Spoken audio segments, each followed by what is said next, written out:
Mga kapuso, nasusunog pa rin sa mga oras na ito ang isang bodega sa Valenzuela. Mahigit 100 pamilya na ang apektado. Nakatutok doon live si Chino Gaston. Chino? Pia, higit 6 na oras nang inaapula ng mga pamatay sunog ang apoy na tumama sa isang warehouse dito sa barangay Bagbagin, Valenzuela City. Pader lang ang pagitan ng malakas na apoy at mga bombero na pilit itong inaapula mula sa bubong ng mga katabing bahay. Napuno ang kalangitan ng maitim at nakasusulasok na usok na ayon sa mga otoridad ay mula sa nasunog ng mga nakaimbak na mga kemikal at lubricants ng warehouse. Mabuti na lang at may firewall sa palibot ng warehouse kaya hindi makatawid ang apoy sa mga katabing residential area. Sa pahintulot ng mga miyembro na pamatay sunog ay narating natin itong tuktok ng ilang mga kabahayan kung saan nakikita natin ngayon kung paano nilalabanan nitong mga taga-BFP at ibang mga volunteer groups ang napakalaking kapoy dito sa may Valenzuela. Sa kabila ng napakalakas na ulan, dahil sobrang laki ng apoy, ay hirap pa rin silang labanan ito.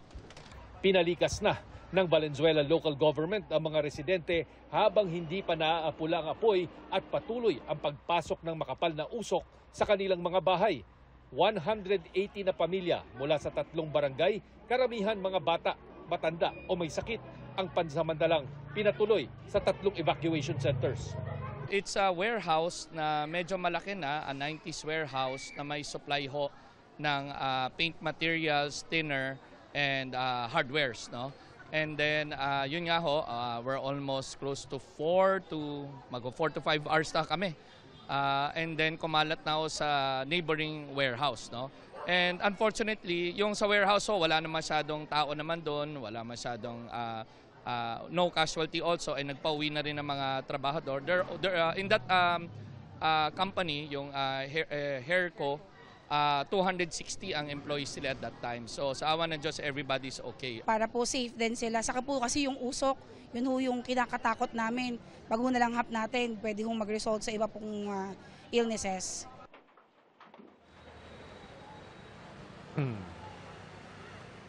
Pia, bagamat hindi pa nagdedeklara ng fire out ang BFP, pansin natin na unti-unti nang nababawasan ang bilang ng mga bumbero at fire truck na rumisponde dito sa lugar. Pia. Maraming salamat, Chino Gaston. Mga kapuso, kasama nyo kami 24 oras. Mag-subscribe sa GMA Integrated News sa YouTube. Sa mga kapuso abroad, bisitahin ang GMA Pinoy TV at www.gmanews.tv.